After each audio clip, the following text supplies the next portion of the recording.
Hello, everyone. I'm Crosby Kemper, the director of the Institute of Museum and Library Services, and welcome to Visions of America, all stories, all people, all places.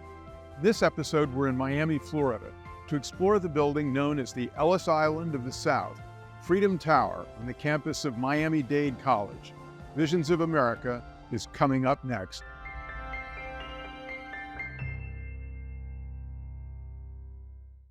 You may have never heard of the Institute of Museum and Library Services, but we are the largest federal cultural agency in the country. We believe in the impact of libraries and museums to both preserve our cultural heritage and keep the history of every community in our country alive.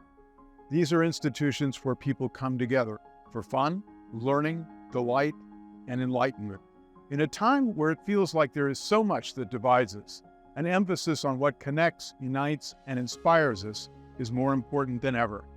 Now, on the doorstep of the 250th anniversary of our nation's Declaration of Independence, there is no better way to commemorate, contemplate, investigate, and celebrate this milestone than by shining a light on some of the lesser-known places and spaces that tell how America became the diverse tapestry of harrowing passages and lifelong perseverance that it is today. Today, I'm standing on the campus of Miami-Dade College outside of Freedom Tower. While this may just be another hallmark of the Miami skyline for some, for others, it will always be the symbol of their own original vision of America. While the history of the building goes all the way back almost a century to 1925, today it is an icon of Cuban American history and celebrated for its role in welcoming Cuban exiles to Florida in the wake of that country's 1959 revolution. The first guest I'm meeting with here is the president of Miami-Dade College, Madeline Pumariega, to get a tour of this site and to begin to understand why this structure is so important to Miami and the brave refugees who settled here. Madeline, President, so nice to meet you. So great to meet you. Welcome to Miami, to the Freedom Tower, and especially to Miami-Dade College. Well, it's great to be here on College. the campus of Miami-Dade College with the president of the college, and here in this magnificent building, 1925 building, Freedom Tower. Can you tell me what makes it so special? So many things about the Freedom Tower make it special. First, its location. It's sitting in the heart of downtown Miami, in the heart of the city of Miami, just a block away from the bay, and probably just another block from everything that's happening in this metropolis that we call Miami. I think the second part of it is what it stands for this community. The Freedom Tower is a beacon of hope and opportunity for all of Miami and really for all of Florida, and I would say the country. So many see this tower called the Freedom Tower as a way to access the American dream. So 650,000 Cubans had their first glimpse of America as they came to Freedom Tower to achieve official refugee status in the United States. That's an extraordinary number, and Miami, of course, is significantly a Cuban American city. You have you're a Cuban American. I sure am. My parents came through the Freedom Tower when they arrived from Cuba in the 60s. They were processed here in what we call the El Refugio, and it's where the Cuban refugees came. After that ended, it really was closed for many, many years. But the Jorge Mascanosa, an incredible leader and pillar of this community, bought the Freedom Tower. And so in 2005, it was entrusted to Miami-Dade College to then be the steward of the Freedom Tower. And you've made this into a cultural center for the college. And it's a pretty spectacular building. I think you've said it, it's the architecture. If you see the detail on the ceilings, you see the archway, there's this warmth to the tower. But I think most of all, when visitors come in from this beautiful oversized doorway, it's stunning. No one expects it to look the way that it does inside. And one of the things that the Mas family did was to make sure that they restored it to the original, with all of the original finishes. Condition. Would you walk up the stairs with me? Sure. Will you talk a little bit about the building and what happens here and what you're going to do with it? Is this where the refugees came? Is this where the CRA, the Cuban Refugee Assistance, actually happened? This is it.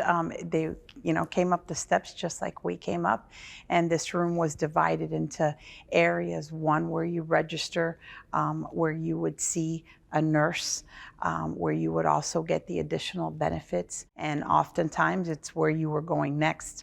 Not everyone stayed in Miami. Many of the refugees went to different places throughout the country where they might have had family or opportunities for employment. The grandeur is great, and this mural is really spectacular. Ponce de Leon and a Native American. Well, it embodies, right, I think what today still rings true, that we are one world united. And here in this place, in the Freedom Tower, we're united by hope and by opportunity. And if you think about the inspiration, both were united by that same of discovery, of hope, of a new land, and what opportunities bring by exploring into new areas and new horizons. And your ultimate goal, once you've done the renovation, if I understand it, is to create a special experience in this space. Yes, so one of the things we've really dreamed of, and if you think about the Mas family and then Pedro Martin and his family, the Martin family that then were the stewards of the Freedom Tower after Jorge Mascanos, it went to Pedro Martin, and then the Martin family in 2005 gave it to the college to be the steward. It was always a vision that you could capture the experience. And that is exactly what we're doing. We've spoken to over 250 community leaders, many who've come through the doors. Either they did themselves or their family, and really capturing the feeling. And that will be displayed in its best form of art and exhibitions, where we hope that when you come through and you're maybe a kindergartner coming through or a high schooler coming in, that you get that feeling, or you've just recently arrived, you walk in and you get the entire total immersion and experience of the Cuban exile movement, but also the movement of freedom and hope and opportunity.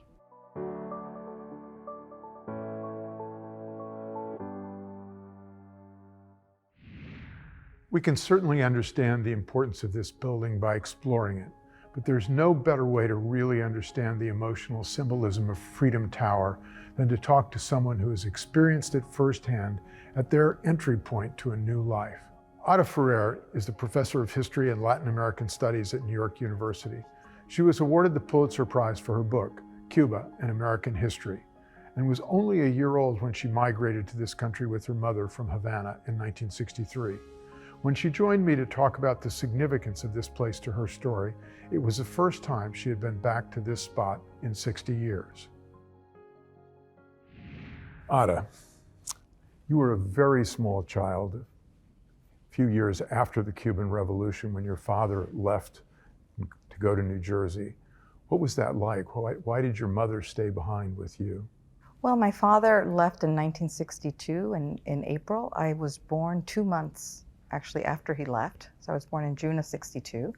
And he just had the opportunity to leave. He had decided a year earlier that he wanted to move to the US. The opportunity came up. The assumption was always, as it proved to be, that he would then get my mother and me to join him. And we did a year later in April of '63. So I left Cuba when I was 10 months old. So Cuba was always a presence in your life, and, Yes. and Miami to some extent also a part of your life. Yes, yeah. So I say that Cuba was an absent presence and a present absence. That, growing up, I wrote letters to my relatives in Cuba every Saturday. My mother made me do that. She wrote all the time. There were phone calls. We had drawers in my bedroom that were for things to send to Cuba. So Cuba was just everywhere. It was this place that my parents for a long time thought that, that we would all return to. And then at some point that was no longer what they thought or what we all thought. We're sitting here in Freedom Tower, the 650,000 Cubans Yes. who came through this building. Yes. and why it's called And Freedom Tower. Yeah, right. Their perspective, those folks. Yes. And, So and they built a huge community. And they here, built a huge too, in community. Miami. And I think yes, absolutely. And I was part of that movement. My mother was part of that, my father, many, many relatives. So I think part of it is that the turn to communism dismays more people and people leave. Another major wave of people arrives in the from the mid-60s to the early 70s. And a lot of those were people who had small businesses. The revolution had nationalized large businesses fairly early on. In 1960, a lot of those nationalizations happened. But in the late 60s, it undertook something it called the Revolutionary Offensive, which then nationalized things like, little restaurants, even street vendors. And so a lot of the people whose businesses were confiscated ended up leaving in that period of the late 60s and early 70s. And the origin of many important Miami and New Jersey businesses, like the Versailles, is in that period. Right. So that explains that other wave. Then there's another wave during Mariel in 1980, where 125,000 Cubans take to the seas and arrive mostly in Key West. And because I'm a historian, I always like to think about specifics and what produces a particular exodus. That one, I think it's fascinating. I had a brother who came during the Mariel boat lift. That one came shortly after the beginning of family reunification trips. So all those Cuban exiles who came in the 60s and 70s had never been able to go back. So they'd never seen their family, they'd never seen the place where, their homeland. And in 78, 79, the two governments, the US and Cuba, allowed exiles to return to Cuba for the first time. And many did. And they came back to the island with all kinds of presents and money and pictures and stories. And that created this kind of new desire among many to leave, to experience something new. So that accounts for that wave. There was another huge wave during what's called the special period, which is when after the Soviet Union collapsed and there was a crisis. And all this to say is that when you think about the Cuban exile story, it's important to remember that it's not just the story of the early 1960s, right? That there were waves that have kept coming throughout. But my mother, she would, every time, because they moved to Miami late, I grew up in New Jersey, but they moved to Miami in like 1986. So every time we'd drive around Miami, we'd see the Freedom Tower out our car window.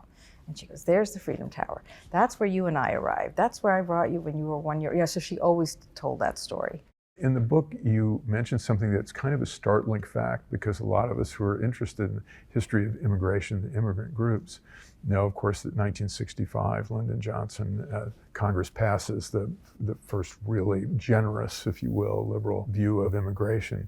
But Johnson, you quote him saying at that ceremony in October of 1965, "I declare this afternoon to the people of Cuba that those who seek refuge here in America will find it." Mm-hmm. Mm-hmm. That's kind of an extraordinary thing to think that that was what was on his mind. That was on, when he did that, the special place in a sense that Cubans had in this country. Well, the thing is, Cuba and the US have always had this kind of unusual, special relationship. So in some sense, the story of Cuban migration is unusual, really. Right. Because the Cuban Adjustment Act gave people credit towards residency, which then produced faster citizenship. Right. And that was occurring in the same moment as the Voting Rights Act, right? So, that's just it. If you put the Cuban story in a broader American story, it sheds light on these epic stories of freedom. Right. But it also just really starkly illustrates these counterpoints. The limits, right? The Cubans were getting the credit towards citizenship at the moment when African Americans were just getting the voting rights, right? And that's part of the story too. Since the arrival of those first Cuban exiles in the early 1960s, the surrounding area here in Miami, known as Little Havana, has become a thriving and vibrant community. And there is perhaps no better landmark outside of the Freedom Tower for the people here than Versailles, affectionately known as the world's most famous Cuban restaurant. I decided to meet up with a few more of the leading voices in this community to delve a bit deeper into the relationship of Cuba and America. The exuberance of Miami's culture with its art, music, literature, and influence. And of course, the extraordinary gift that is Cuban cuisine. We're here with my friend and hero, Alberto Ibargüen, the CEO of the Knight Foundation, the former publisher and CEO of the Miami Herald. He's now, among other things, on the board of the National Museum of the American Latino.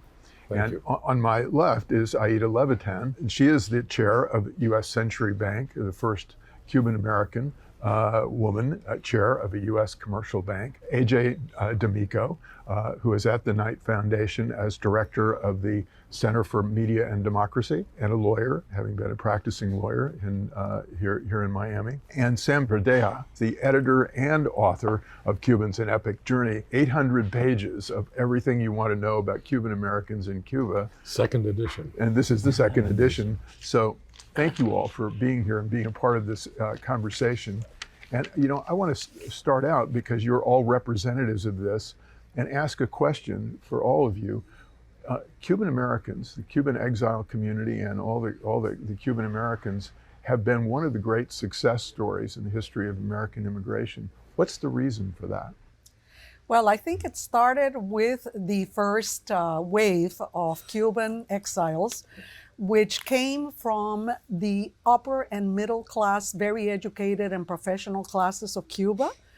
So they came already with relationships in the United States. They came with, many of them, with the ability to speak English and with a very entrepreneurial spirit. And they established businesses and professions that they revalidated their degrees and so on. And I think they created a foundation for the other waves of Cuban exiles that would establish an economic foundation for them to take advantage of. So that's one reason. Sometimes called the golden generation of Cuban exiles. No, and not just for the next few waves of Cuban immigrants and exiles, but also the next generation of Cuban Americans like myself. I think this is the only city in the world, and Cubans are some of the only immigrant and exile communities in the country where they had the blueprint from their parents. They see success on buildings, on streets, in their communities, and in their families, and in their friends' networks as well. Miami is the only large American city in which is a majority foreign-born, which makes Miami a very interesting city with Cubans as leaders in that. And Sam, in your book, you've got a long list, and pictures of all the Cuban success stories, the entrepreneurs, the businessmen and women have been so successful in this country. Well, in my case, I think it represents the first wave that is called the historic, among ourselves. Yeah. It sounds a little bit, but we call The historic group of exiles, which is the first 20 years. And I came, as I say, running, because I had the advantage of having an education in the United States. My family sent me to the United States in 1956 BC, before Castro, and had the advantage of having the language and having the know-how of the United States. And that's what Aida says. The key year was 1965, 1966, when the period who was called the suitcase period. We all were ready to go back to Cuba, but something happened. Suddenly, the President Kennedy and Chairman Khrushchev agreement came out saying the United States will not invade Cuba, will not allow Cubans from the United States to do it. And we realized that we are here to stay. And that was, I believe, in my judgment, what really put everybody to say, hey, if whatever we know we are going to be here. We have to do it. And Alberto, the Knight Foundation has been very important in funding the arts in Miami, and you've been a part of that culture. It seems that there's a huge Cuban influence, and it's across all the arts, all the art forms. Well, there can't not be a Cuban influence. At one point, some 65% of the county of Miami-Dade is Hispanic, and at least half of that is is Cuban, Cuban American. So of course there's a Cuban influence to virtually anything that you do in this town. I think one of the things that all three of my friends have suggested, but that really ought to be highlighted, is that there's a big difference between an exile, a concept of exile, and the concept of immigration. And I think when I did not live here during that golden age. I came in the mid-90s. Sam was one of my first friends here, and Ida as well. But one of the things I realized is that this was a community of people who had no apology. There was no, I've come to join the other team. It was, I'm here for the time being. I'm as good as you are. Deal with it. Yeah. And lucky it was to have us. it was a community of very proud strivers. It was a very different kind of community from an immigrant community that has made a choice to go and stay. That really makes a huge difference. The other thing that made a huge difference, I think, is that after Mariel, Jorge Mascanosa insisted on the concentration of Cubans in Miami, which gave an already rising economic group the political numbers to basically run the town. And there's an interesting, of course, the Freedom Tower itself is kind of interesting from your point of view, Alberto, because originally it was James Cox who created Cox Enterprises and a newspaper man and failed presidential candidate. And the tower was built to be the tallest building in the South as headquarters of his newspaper empire. And a replica of the Giralda Tower in Seville. In Spain. And the interesting thing about the Freedom Tower is sort of the symbol of this particular immigration, in that we are so committed to freedom and to fighting against dictators. And this is where we're devoted to the Declaration of Independence. Freedom to us is very special because we have experienced what it's like to live in an autocratic regime that persecutes people for their beliefs and for expressing them, and that puts them in jail, even to today, where there's 1,000 political prisoners in Cuban jail simply because they participated in a peaceful demonstration. So I think this whole idea of freedom is a very characteristic aspect of the Cuban exile community and the Cuban Americans also. And I think one of the things that we have proven is what is the American dream. And it is given the opportunity. If you have the hard work, the talent, and the values, you can achieve your dreams. And I think that's very important. I think, and that's why most Cubans that I know are very appreciative of the opportunity that this country gave us for our freedom. And we haven't given up the struggle, the fight for, even that we have been successful here, we still are struggling to see democracy and freedom in Cuba. And going back to the Freedom Tower, what I find somewhat poetic about the city is that you see the skyline of the city, which I think is the third largest metro skyline in the country. And you see all these new buildings that have, feel like they're coming up every 5 or 6 years. There's another super tall skyscraper. But the one thing that's not changed has been Freedom Tower in the downtown Miami skyline. And I think that's like a really beautiful remembrance to like everyone who made it possible for such a city to rise up. And it's clear that Freedom Tower will continue to be a beacon of hope and opportunity for generations to come. Just ask some of the students at Miami-Dade College's Little Havana campus, a dual language campus providing education and opportunity for today's strivers at what has become our nation's largest institution of higher education.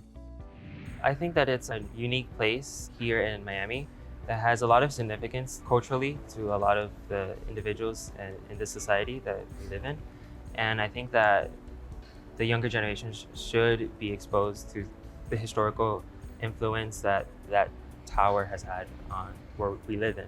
I think it's a beautiful resemblance of Miami, of freedom, of courage, of everything that Miami represents, and just I don't know, I love passing by and seeing and going inside the museums and stuff, so I really like it. I grew up outside of Little Havana, but I did come from a Cuban household. My whole family immigrated here from Cuba. Whether it was watching the Miami Heat and watching the Freedom Tower in the shots, or or it was watching some TV shows and the Freedom Tower being there, it was always a household name. Knowing the cultural significance of it as well, the way that it impacted many Cuban families, it's something that it's very personal for my family. Magda, you're the Dean of the Honors College here at Miami-Dade College, the Little Havana campus that we're on. You're really an American success story, and you're helping these individual kids, many of whom have immigrant backgrounds, first or second generation, build their own American success story. So I was born in Cuba. I'm going to get emotional. Oh, My family was processed in the Freedom Tower. Yeah. So that building has always been a light for my family. Excuse me. And so working downtown and being able to see the Freedom Tower from my window is magic.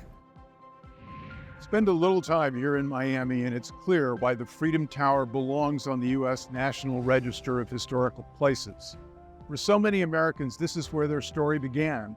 And in the decades since, it has blossomed into one of the most colorful communities in our country, an enduring symbol of survival and perseverance. I'm grateful to all of our guests for providing some unique views into the Cuban-American experience, and I hope that you made a few of your own discoveries along the way as well. After all, that's what museums and libraries are for. I'm Crosby Kemper, and I'll see you next time for another episode of Visions of America, all stories, all people, all places.